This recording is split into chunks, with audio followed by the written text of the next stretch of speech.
श्री राम जी ने कैकेयी अम्बा से प्रार्थना की है कि मैया अगर तू मुझसे प्रेम करती है तो मैंने आपसे कुछ नहीं मांगा, लेकिन आज मैं तुझसे मांग रहा हूं, आज मैं तुझसे मांग रहा हूं। अग्निवेश रामायण की कथा है, याद रखना, रामायण सतकोट अपारा। अग्निवेश रामायण में भगवान राम ने कैकेयी अम्बा से मांगा है और ये कहा है कि आपको देना पड़ेगा। कैकेयी अम्बा ने कहा कि राम मेरे पास जो होगा वो मैं दे दूंगी, और जो मेरे पास था वो मैंने दे दिया। कनक भवन था वो दे दिया, कनक भवन था वो दे चुकी हूं मैं, सीता को दे दिया, मनी राम को दे दिया, बात एक है। अब मेरे पास कुछ नहीं है। कहा मैया ये कनक भवन की जरूरत नहीं थी, मुझे जो जरूरत है, आवश्यकता उसको तुम समझ, और वो तेरे वश में है, तू दे। कैकेयी अम्मा ने कहा मैं समझ नहीं रही हूं, राम बताओ। भगवान राम ने कहा कि मैं अयोध्या पर राज्य करने नहीं आया हूं, मैं सुविधा को लेने के लिए नहीं आया हूं, मैं समाधान करने आया हूं। मेरा लक्ष्य सुविधाओं को लेना नहीं, मैं भाग्य लेके नहीं आया हूं, मैं तो भाग्य विधाता हूं। ये राज्य मिलता है भाग्यवानों को, भाग्य से मिलता है, लेकिन भाग्य को बनाने वाला तो मैं ही हूं। क्यों भाई, भाग्य को बनाने वाला कौन है? परमात्मा है कि नहीं? ये तो भाग्यशालियों को राज्य मिलता है। राजा के घर में वही पैदा होते हैं जो भाग्यशाली होते हैं, राज्य उन्हीं को मिलता है जो भाग्यशाली होते हैं। आज भी वैभव उन्हीं को मिलता है जो भाग्यशाली होते हैं।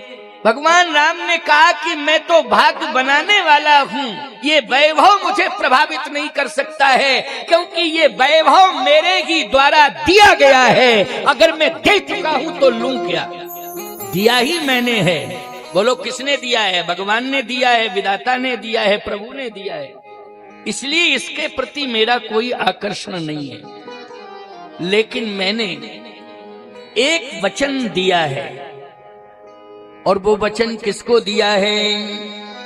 जन डर पहु मुनि सिद्ध सुरेशा, जन डर पहु मुनि सिद्ध सुरेशा, जन डर पहु मुनि सिद्ध सुरेशा, जन डर पहु मुनि सिद्ध सुरेशा।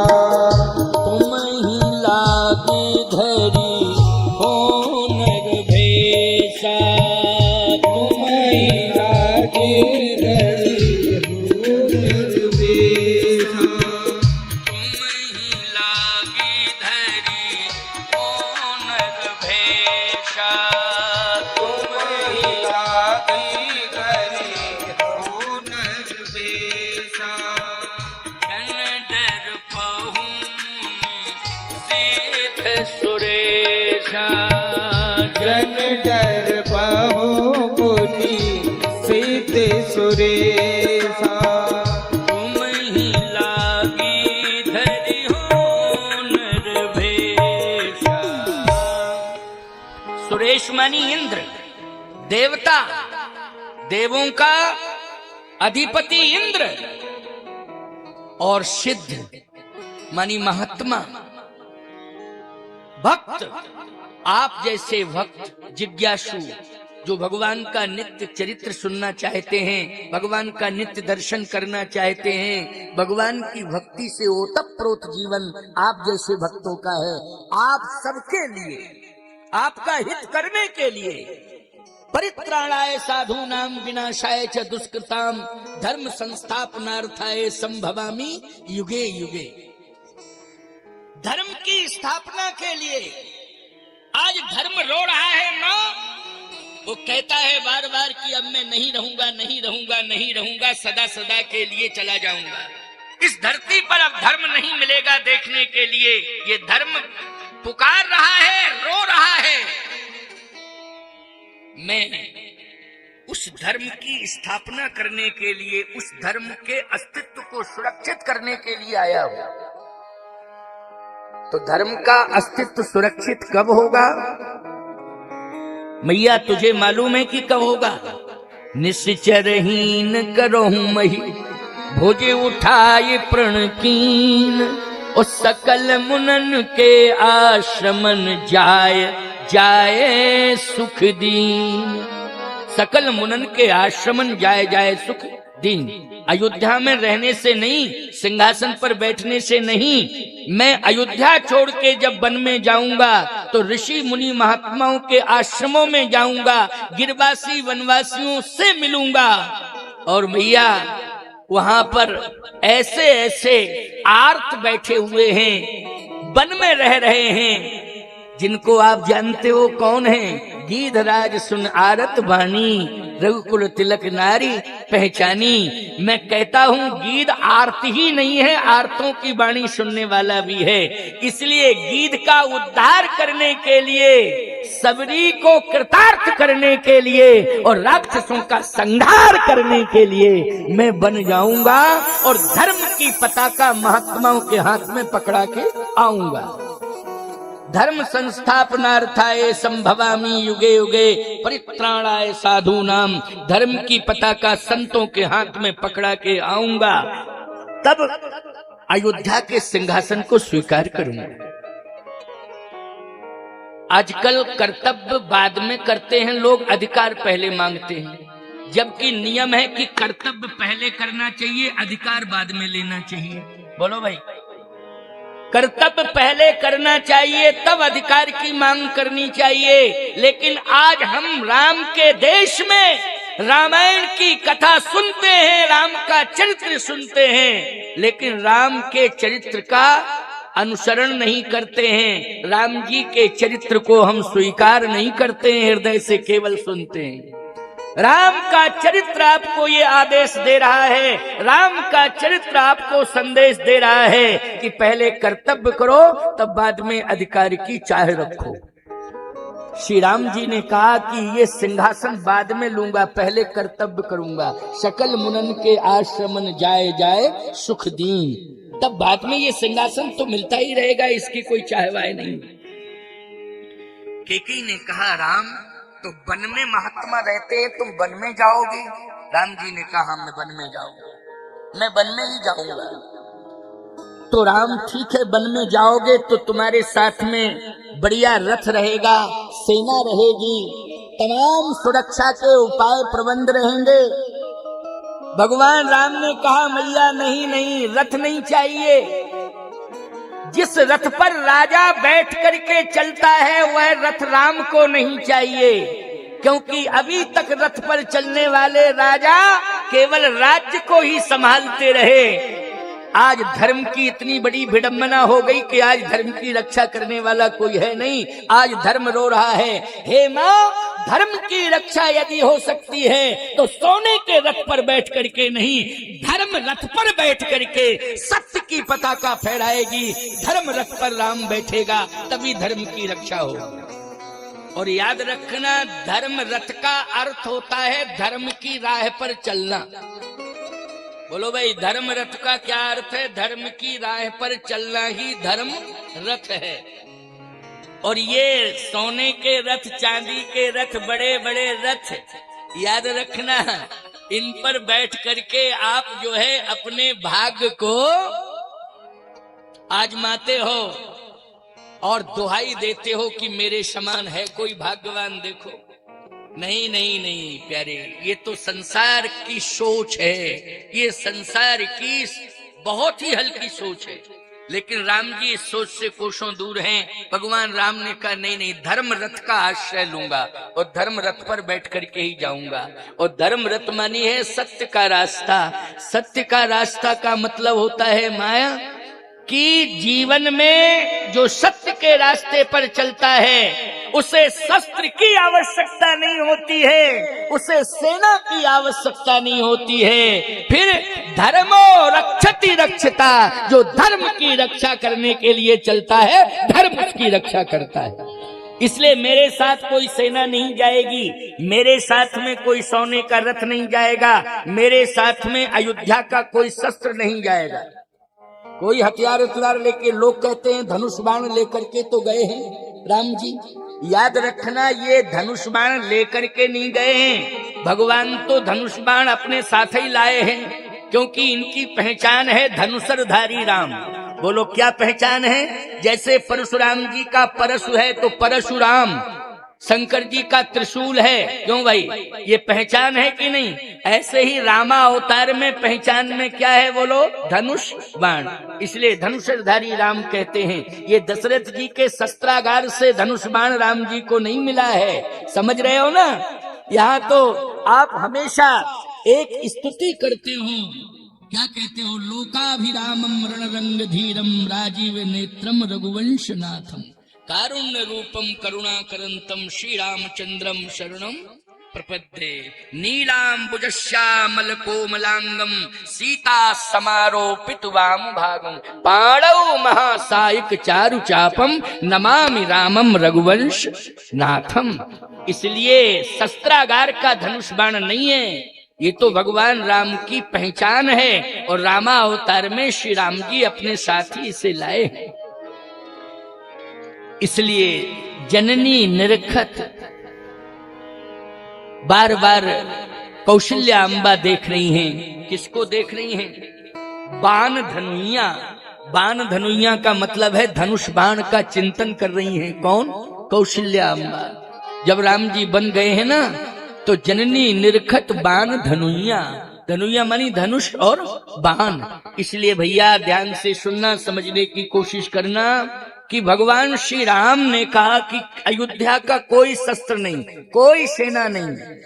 कैकेयी अम्मा ने कहा कि इसके लिए तो हमें अपयश लेना पड़ेगा।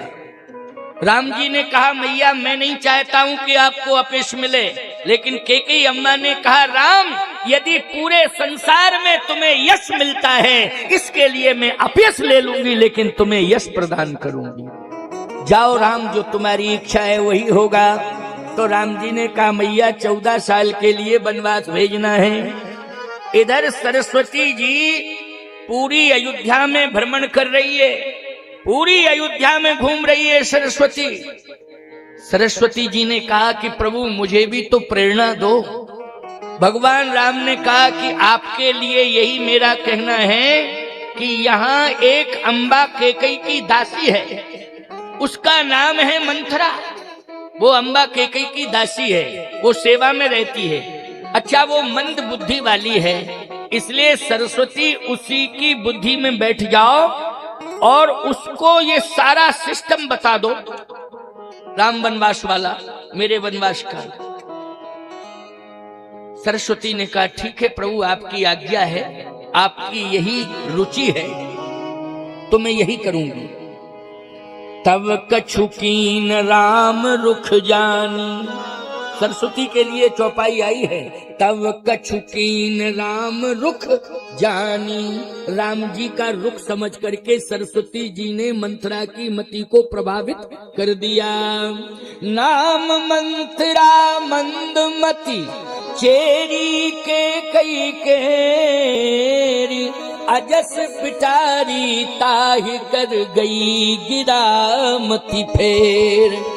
जैसा प्रभु ने मंथरा को प्रेरणा दिया वैसा ही मंथरा ने किया, क्योंकि सरस्वती को प्रेरणा भगवान राम ने दी और मंथरा की बुद्धि को सरस्वती ने प्रभावित कर दिया। इसमें भगवान राम की रुचि है, श्री राम जी की रुचि है। राम की रुचि के अनुसार ही आज मंथरा कर रही है, सरस्वती कर रही है, कैकेयी अम्मा कर रही है। मंथरा जो है जाती है कैकेयी के पास। जैसे ही कैकेयी को मंथरा ने देखा तो जाकर के रोने लगी। कैकेयी ने कहा क्या बात है, क्यों रो रही है? मंथरा ने कहा कि अभी तक मैं नौकरानी थी, लेकिन अब आप महारानी से नौकरानी बनोगी। मंथरा ने जैसे ही कहा कि नौकरानी, कैकेयी से नौकरानी बनोगी, तो कैकेयी ने कहा तेरी बुद्धि खराब है क्या? मैं महारानी हूं और तू कह रही है कि मैं नौकरानी बनूंगी? कौन मुझे नौकरानी बनाएगा? मंत्रा ने कहा नौकरानी ही नहीं बनोगी, कारागार के अंदर रहोगी। अच्छा, कारागार के अंदर, जेल के अंदर? मंत्रा ने कहा कद्रू बिन तहि दीन दुख तुम्हें कौशला दे, कद्रू बिन तहि दीन दुख तुम्हें कौशला दे। ओ भरत बंदी गृह से है लखन राम के ने, तुम्हारा बेटा भरत भी बंदी गृह में रहेगा, तुम्हें भी कारागार बंदी गृह में डाल दिया जाएगा। मां बेटे दोनों ही रहेंगे कारागार के अंदर।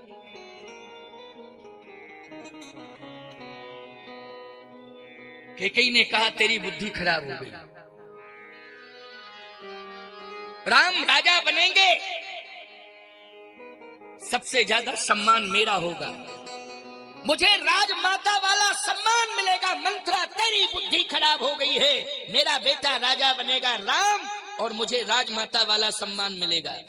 राम के अंदर कभी ये दुर्विचार नहीं आ सकता है, राम की मानसिकता में कभी इस प्रकार की सोच नहीं आ सकती है।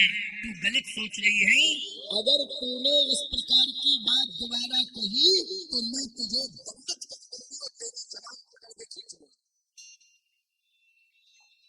मंत्रा ने कहा कि ठीक है, जो आपको दंडित करना हो मुझे से करना, जो दंड देना हो देना, लेकिन मैं जो कह रही हूँ वो कह रही हूँ, और इस पर विचार कर लो, एक बार नहीं 2-4 बार। इस बात को ऐसा ही होगा, ऐसा ही होगा, ऐसा ही होगा। अब आपको विचार करना हो तो कर लो, तो नहीं करना हो तो परिणाम भुगत लो।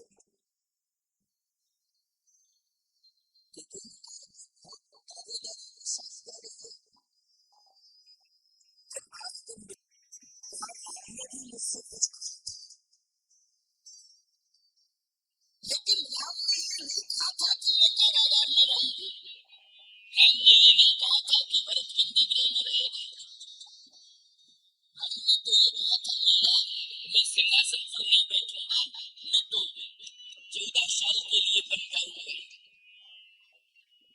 लेकिन ये क्यों कह रही है कि मैं कारागार में रहूंगी, भरत भी कारागार में रहेगा?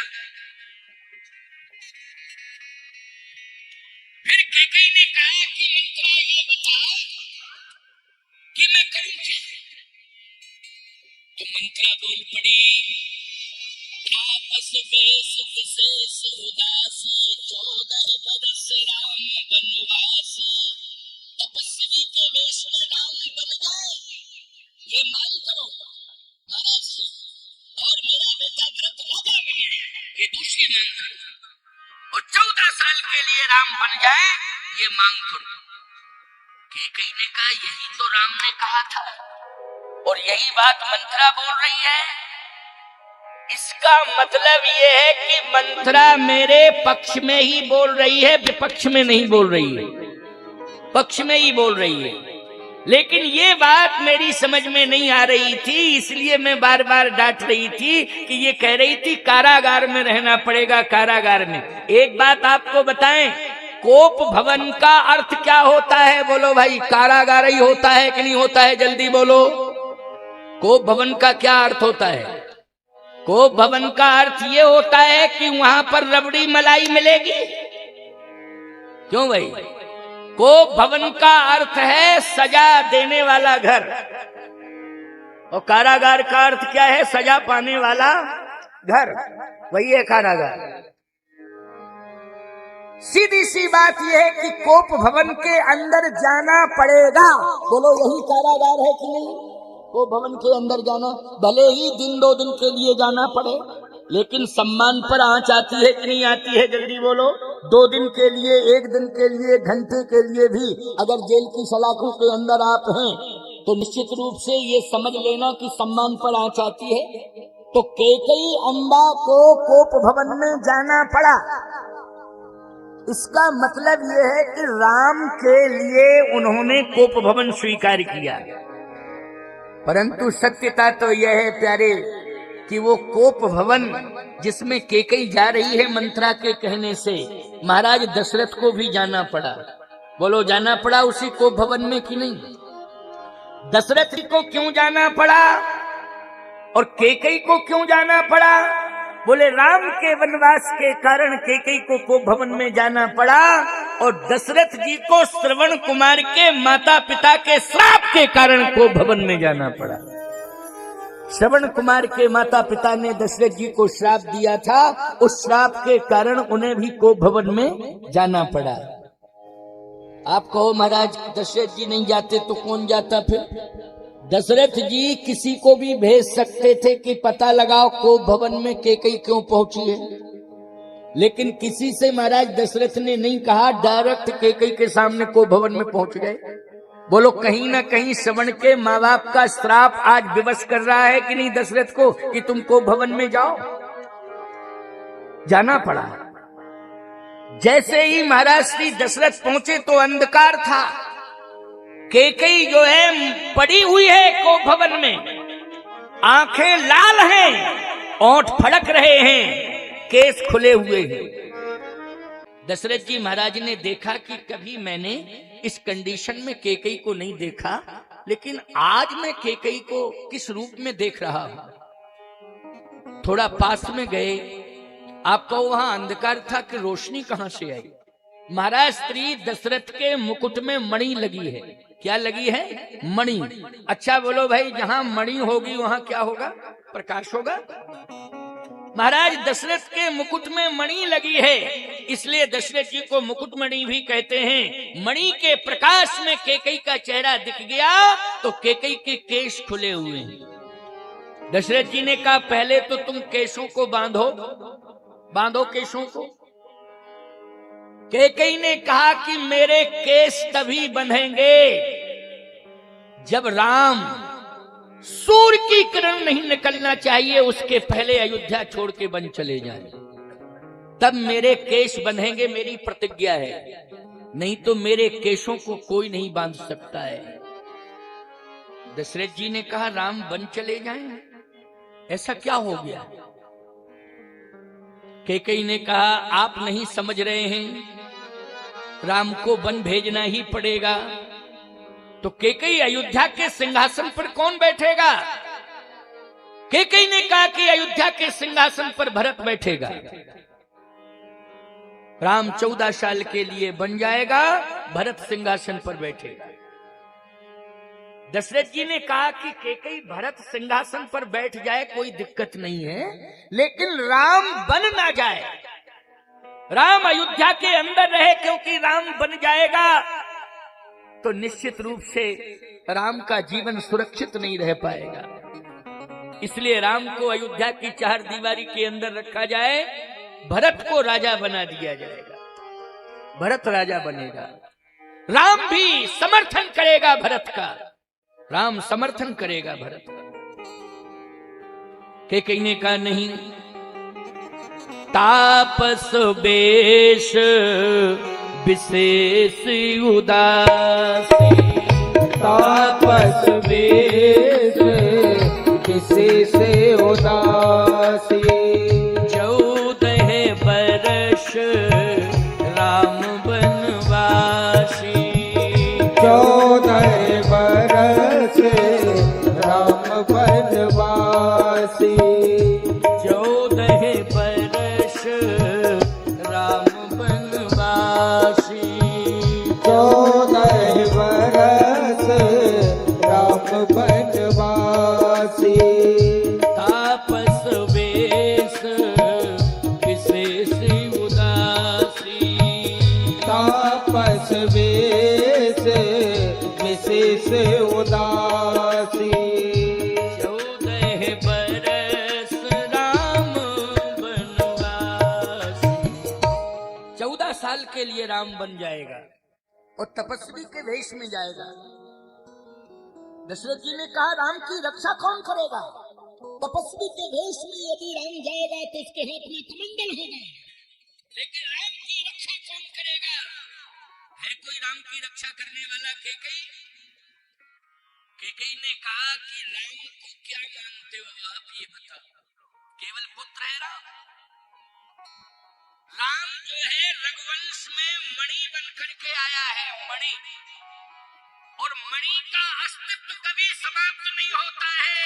अगर मणि को समुद्र में फेंक दिया जाए और 1000 साल बाद मणि को निकाला जाए तो बोलो प्रकाश देते हुए निकलेगी कि नहीं निकलेगी? मणि के अस्तित्व को समुद्र का जल भी प्रभावित नहीं कर सकता है। यही तो मणि है। अच्छा, मूसलाधार पानी बरस रहा हो, दीपक बुझ जाएगा, लेकिन मणि पर कोई असर नहीं पड़ेगा। दशरथ जी ने कहा चलिए राम मणि है, लेकिन मणि को भी तो चुराने वाले चोर तमाम मिल जाएंगे।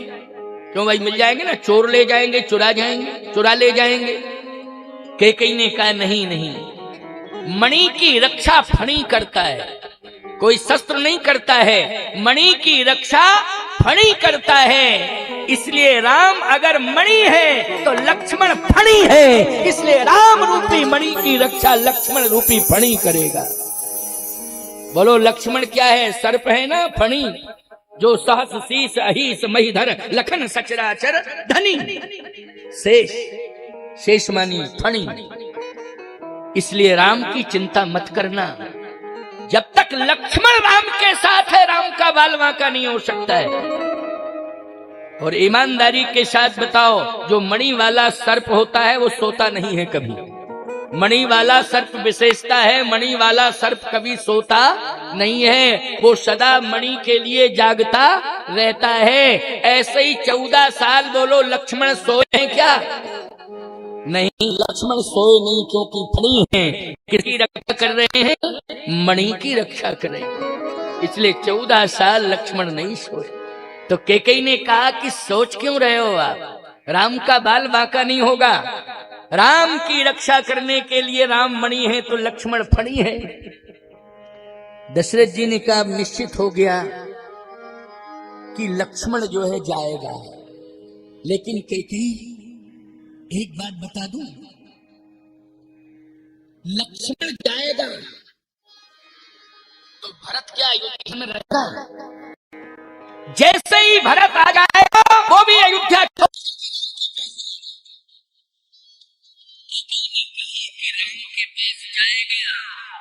लेकिन मैं भरत के साथ जाऊंगा। क्यों? इसलिए कि भरत दीपक है और दीपक को संभालने की संभालती है। जल्दी बोलो, मां संभालती है कि नहीं संभालती है? मां संभाली है दीपक को, बुझने नहीं देती है, पूरी निगाह में रखती है दीपक को। कैकेयी ने कहा कि भरत भले जाएगा, लेकिन भरत दीपक है। आपने ही कहा था जानो सदा भरत कुल दीपा, बार बार मुझे कहो महीपा। तो अगर भरत दीपक है तो मैं मां हूं, भरत के साथ जाऊंगी और भरत के अस्तित्व को संभालूंगी।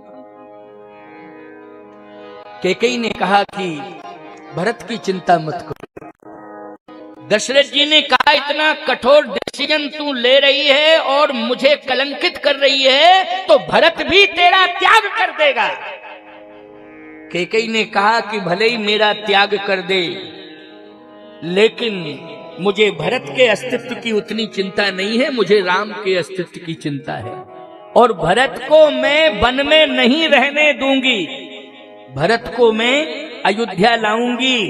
और अयोध्या लाऊंगी कहा, भरत भले ही मेरी बात नहीं मानेगा तो राम की बात अगर मैंने स्वीकार की है तो राम मेरी बात भी स्वीकार करेगा।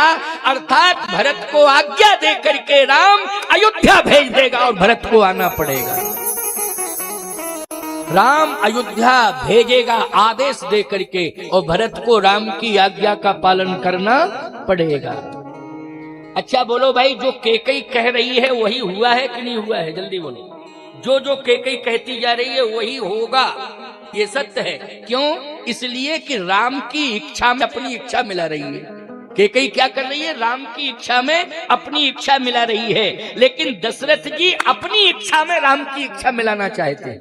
कि मेरी इच्छा है कि राम राजा बन जाएं और राम मेरी बात मान लें, लेकिन कैकेयी राम की इच्छा में अपनी इच्छा मिला रही है। अच्छा बोलो भाई, राम की इच्छा में हम अपनी इच्छा मिलावें कि अपनी इच्छा में राम की इच्छा? एक संत थे, बहुत अच्छे महात्मा थे, वो हमेशा जो है भजन करते रहते थे। एक बार नदी चढ़ गई, काफी जल आ गया नदी में, महात्मा को उस पार जाना था। तो महात्मा ने सोचा कि कोई नाव चलाने वाला नाविक किसी घाट पर मिले तो उससे कहेंगे भैया मुझे पार कर दे। तो नदी के तट पर महात्मा पहुंचे, थोड़ा आगे बढ़े तो एक घाट दिखाई दिया, वहां एक नाविक था, नाव चलाने वाला नाविक अपनी नाव के पास खड़ा था। महात्मा ने कहा हमको नदी पार करोगे? उसने कहा कि 10-5 लोग और आ जावें तब हम पार करें, अब अकेले आपको कैसे? कहे आ जाएंगे तब कर दोगे? बोले हाँ आ जाएंगे तो कर दूंगा। 4-5 लड़के आ गए। उसने कहा कि अब पार करोगे? साधु ने कहा। उसने कहा आप तो कर ही देंगे, आपको, आप महात्मा हैं, आपसे हमें कुछ नहीं चाहिए, लेकिन 4-5 लोग आ गए हैं, इनके साथ में आप भी बैठ जाना। उन लड़कों ने कहा कि देखो भाई जल्दी पार करो, हमें टाइम से पहुंचना है। उस नाविक ने कहा, केवट ने कहा बैठो, तो नाव में बिठाला। महात्मा बैठ गए। अब नाव जैसे ही आगे बढ़ी तो महात्मा ने खंजरी निकाली और बजाना शुरू कर दिया, भजन गाना शुरू किया। लड़कों ने कहा बंद कर, ये भजन, ये दुनिया का तमाशा। नास्तिक थे वो, बंद कर। साधु ने कहा कि हम बंद तो नहीं करेंगे। कहा बंद नहीं करोगे तो याद रखना अपमान सहोगे। साधु ने कहा कि भजन करने में अपमान मिलता हो तो हम सहने के लिए तैयार हैं, लेकिन हमारी आदत है, हम भजन करते हैं, भजन छोड़ेंगे नहीं। याद रखना उन लड़कों ने महात्मा का अपमान शुरू किया। जैसे ही अपमान शुरू किया तो याद रखना गंगा जी का जल बढ़ने लगा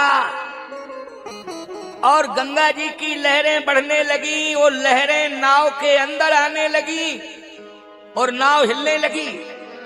लड़कों ने कहा कहीं ना कहीं इस महात्मा ने कोई जंत्र मंत्र फेंक दिया है जिसके कारण नाव प्रभावित हो रही है। तो तुरंत लड़के कहने लगे सुनो महात्मा जी, आप जो है यदि हम लोगों को डुबाना चाहते हो तो आप नहीं बचोगे, आप भी डूबोगे। महात्मा ने कहा नहीं, जो भगवान पर भरोसा करते हैं वो कभी डूबते नहीं हैं, और भगवान का नाम लेकर के जिस नाव में हम चल रहे हैं निश्चित रूप से इस नाव को राम जी ही पार लगाएंगे। कहा कि नाव में तो पानी भर रहा है, लेकिन कोई उपाय ऐसा करो कि ये नाव में पानी आना बंद हो जावे। महात्मा ने कहा देखो सोचता हूं। कमंडल लिया और नदी का पानी जो है नाव में डालने लगे महात्मा। नदी का पानी नाव में। उन लड़कों ने कहा दिमाग खराब है क्या? वैसे भी तो नदी का पानी नाव में आ रहा है और तू कमंडल से और नदी का पानी नाव में डाल रहा, बुद्धि खराब है क्या? महात्मा ने कहा बुद्धि खराब नहीं है, भगवान की इच्छा में हम अपनी इच्छा मिला रहे हैं। भगवान की इच्छा है कि नदी का पानी नाव में आवे, तो हम भी चाह रहे हैं, ठाकुर जी की ये इच्छा है, हम भी सहयोग कर दें थोड़ा सा, क्योंकि ठाकुर जी की इच्छा है तो उसी में हमारी भी इच्छा है। उन लड़कों ने जब गाली बकना शुरू किया तो याद रखना आकाशवाणी हुई, महात्मा चिंता मत कर, बहुत हो गया अभिमान, अब मैं नाव को पलट रहा हूं, तुझे बचा लूंगा लेकिन नाव को पलट दूंगा। महात्मा ने कहा कि प्रभु नाव को मत पलटो, इन नालायकों की बुद्धि को पलट दो। अगर इनकी बुद्धि पलट जाएगी तो नाव भी सुरक्षित रहेगी, ये भी सुरक्षित रहेंगे। हे प्रभु नाव को नहीं पलटना है, इनकी बुद्धि को पलटना है। सीधी सी बात यह है कि हमेशा भगवान की इच्छा में अपनी इच्छा मिलाओ, अपनी इच्छा में भगवान की इच्छा नहीं। तो आज दशरथ जी अपनी इच्छा में राम की इच्छा को जोड़ना चाहते हैं, वो कैकेयी राम की इच्छा में अपनी इच्छा जोड़ना चाहती, इतना डिफरेंस है। चलिए कैकेयी ने कहा नहीं, राम को वन तो भेजना पड़ेगा। बड़ा अच्छा भाव है, इस भाव को सुनते जाओ, आनंद आएगा। 7 बजे तक तो सभा चलेगी। 7 बजे के बाद आरती होगी। कैकेयी ने कहा कि कुछ भी हो जाए। दशरथ जी ने कहा अच्छा राम यदि बन नहीं जाता है तो कैकेयी ने कहा होत प्रात मुनि वेश धर, होत प्रात मुनि वेश धर, जो न राम बन जाहि, तो मोर मरण राउर यजस, नृप समझिए मन मार। यदि राम सूर्य की किरण निकलने पर बन नहीं जाते हैं तो मैं प्राण त्याग दूंगी। दशरथ जी ने कहा अच्छा इतनी बड़ी प्रतिज्ञा है कि तू प्राण त्याग देगी? कैकेयी ने कहा मैं मर जाऊंगी मर जाऊंगी मर जाऊंगी। दशरथ जी ने कहा राम यदि अयोध्या छोड़ के चला गया तो मैं मर जाऊंगा मैं मर जाऊंगा मैं मर जाऊंगा। पति पत्नी में जिद छिड़ गई, कैकेयी में दशरथ जी में। दशरथ जी कहते राम बन जाएंगे तो मैं मर जाऊंगा, कैकेयी कहती राम बन नहीं जाएंगे तो मैं मर जाऊंगा। अच्छा एक बात बताओ, पत्नियां हो 3 और पति पत्नी में एक कंडीशन पैदा हो जावे, क्या पति कहे कि मैं मरूंगा, पत्नी कहेगी मैं मरूंगी, लेकिन मौत ये कहेगी समझौता कर लो, दोनों में से कोई एक को मैं ले जाऊंगी लेकिन आपस में समझौता कर लो। तो मुझे तो ऐसा लगता पत्नी मौत से यही कहेगी कि मुझे ले जाओ लेकिन मेरे पति को रहने दो।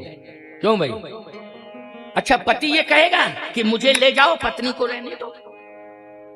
अच्छा एक पत्नी हो अलग बात, जब 3 हैं तो एक आध चली जाएगी तो क्या दिक्कत है भाई? 3 में से एक आध चली भी जाएगी, पति तो एक ही ना है और पत्नियां 3 हैं, अगर एक चली जाएगी तो 2 तो रह जाएंगी कम से कम। लेकिन ईमानदारी के साथ बताओ ऐसी कंडीशन में महाराज दशरथ और कैकेयी के बीच में जो मौत खड़ी हुई है उसमें किसकी मौत हुई है जरा बोलो? दशरथ जी की मौत। बोलो हुई कि नहीं हुई?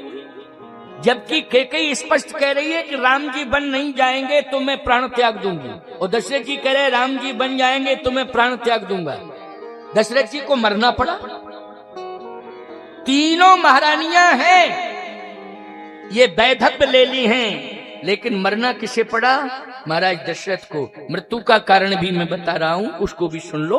आज की कथा में ये कारण भी मैं सुना दूंगा अभी।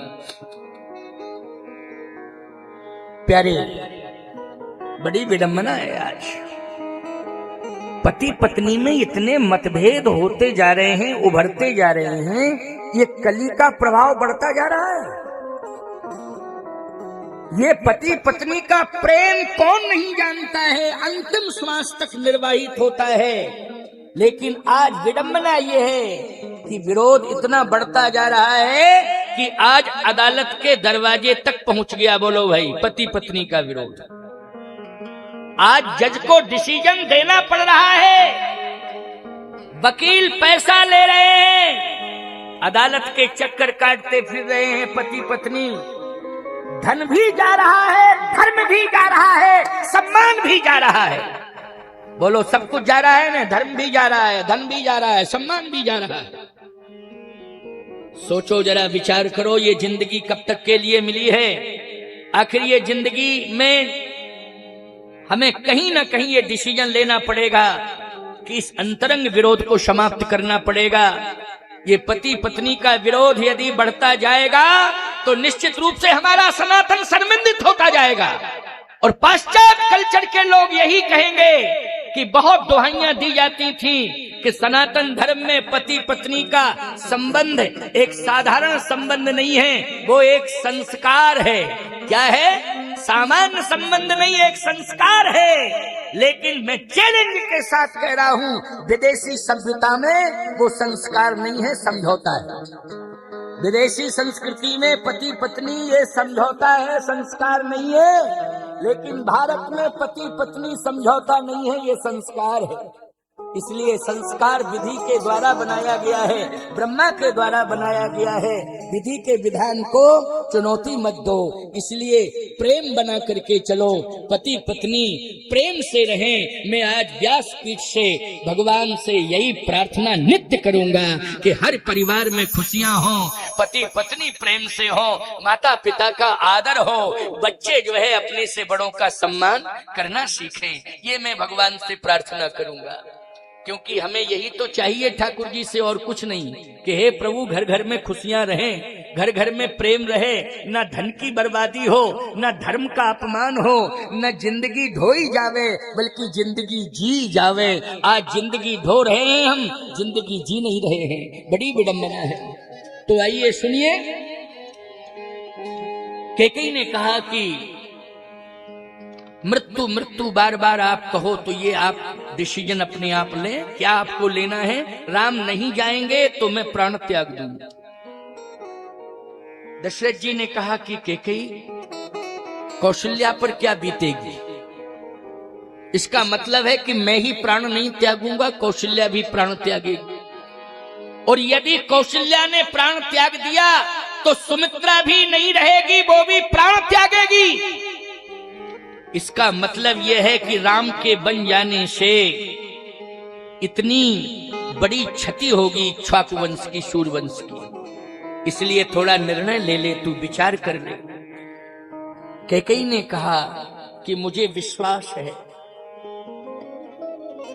कि मेरी बहन, बड़ी बहन कौशल्या बहुत समझदार है, और मेरी बड़ी बहन कौशल्या साधारण नहीं है। अगर आप अन्यथा न लें तो मैं हाथ जोड़ करके कह रही हूं, आपसे ज्यादा समझदार। अच्छा, और सबसे ज्यादा समझदार यदि कोई है इक्ष्वाकु वंश में तो राम है। कौन है? राम। इसलिए राम जो निर्णय ले रहा है, या राम के लिए जो निर्णय लिया जा रहा है, उस निर्णय पर आप थोड़ा विचार करें। राम के लिए निर्णय यही लिया जा रहा है कि राम बन जाए, बन। कैकेयी ने कहा कि आप वन का अर्थ क्या लगाते हैं? वन का अर्थ केवल जंगल होता है, वन का अर्थ केवल हिंसक जानवरों के रहने का स्थान होता है। वन का अर्थ होता है बनना। बोलो भाई, वन का अर्थ क्या होता है? बनना। यदि राम अयोध्या में रहेगा तो केवल अयोध्या पति बनेगा, और राम वन में रहेगा तो राम विश्वनाथ बनेगा। पूरे विश्व में राम का सम्मान होगा, पूरे विश्व में राम को सम्मानित किया जाएगा, राम का जीवन ही बन जाएगा। राम जो है अखंड ब्रह्मांड नायक बन जाएगा। इसलिए राम जन जन का राम बनेगा। इसलिए राम को अयोध्या में रोकने की आवश्यकता नहीं है। आप मेरी बात को फिर सुन लीजिए, राम बन नहीं जाएगा तो मैं प्राण त्याग दूंगा।